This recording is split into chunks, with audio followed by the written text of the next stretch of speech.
इस वक्त किशनगंज में हमारे साथ बिहार सरकार में मंत्री दिलीप जायसवाल साहब हैं। अभी मतदान करके वापस आए। सर, क्या उम्मीद लग रही है? एक बार फिर से कमल छाप तो नहीं है यहाँ, लेकिन एनडीए के उम्मीदवार की कितनी संभावना लग रही है? देखिए, पूरे देश में लहर है फिर एक बार मोदी सरकार। तो आज यहाँ तीर छाप पर लोग वोट देंगे तो सीधा मोदी जी को वोट मिलेगा, कमल फूल पर ही वोट मिलेगा। तो जनता इस बात को जानती है कि अगर हम तीर छाप पर वोट देंगे तो मोदी जी को वोट जाएगा। और आज 88 सीट पर पूरे देश में चुनाव हो रहा है।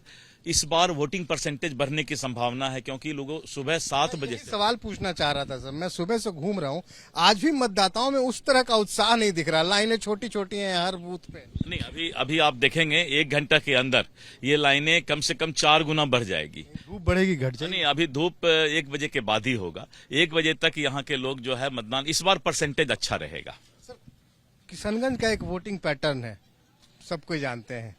खास करके मजहब के नाम पे मतदान होता है। क्या लग रहा है, जनता मजहब जात से ऊपर उठी है या उसी पैटर्न पे? देखिए, जब तक मजहब और जात से लोग ऊपर नहीं उठेंगे तब तक कभी भी उनका विकास नहीं हो सकता है। और किशनगंज का आज तक विकास इसलिए नहीं हुआ, यहाँ के लोगों को जो है विकसित भारत दिखाई इसलिए नहीं पड़ रहा है कि ये आज तक मजहब और जाति धर्म के नाम पर वोट करते आ रहे हैं। लेकिन मुझे पूरा विश्वास है कि इस बार लोग जाति मजहब से ऊपर उठ करके किशनगंज की जनता वोट करेगी। ज्यादा वक्त नहीं लूंगा, व्यस्तता है आपकी। मोदी जी भी आने वाले हैं अररिया में, आप वहां भी पहुंचेंगे। मैं ये कहना चाह रहा था कि खास करके देखा गया कि अब कुछ दिनों से एक अलग ओवैसी की धमक सुनाई देती है। पतंग छाप लहराता है किशनगंज के आसमान में। देखिए, ओवैसी जी ने कहा कि बीजेपी और मोदी जी सिर्फ इलेक्शन के समय ही अकलियत या मुस्लिम को डराते हैं।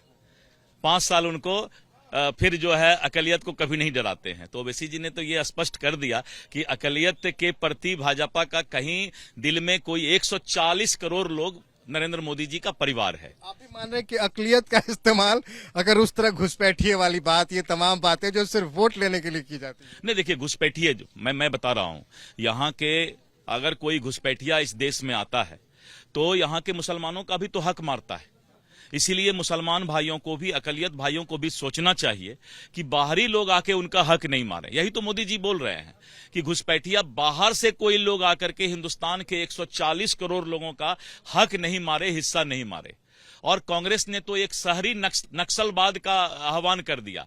अब कांग्रेस ने कह दिया कि जो माँ बाप का धन होगा तो बाल बच्चे को धन नहीं मिलेगा। इसके अंदर नहीं जाऊंगा, इसकी वकालत आपकी पार्टी के लोगों ने भी कभी की। आधा पैसा उसको सरकार को देना होगा। सोचिए कि माँ बाप कमा करके जो बेटा को देगा, कांग्रेस कहती है कि नहीं, बेटा को नहीं मिलेगा, बेटी को नहीं मिलेगा, आधा पैसा सरकार ले लेगा योजना के लिए। ये तो नक्सलवाद है। ये तो नक्सलवाद टैक्स तो पहले भी था, राजीव गांधी ने इसको हटाया। आपकी पार्टी ने भी इसका किसी वक्त में समर्थन किया था। कांग्रेस में जवाहरलाल नेहरू जो सबसे पुराने नेता थे, इनके राहुल गांधी, राजीव गांधी, सोनिया गांधी सबके, तो जवाहरलाल नेहरू का कपड़ा कहां से धोकर आता था?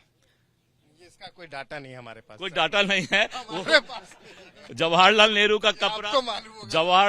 का कपड़ा विदेश से धोकर आता था।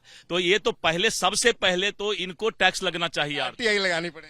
कांग्रेस ने देश को लूटा है। कांग्रेस ने देश को लूटा है।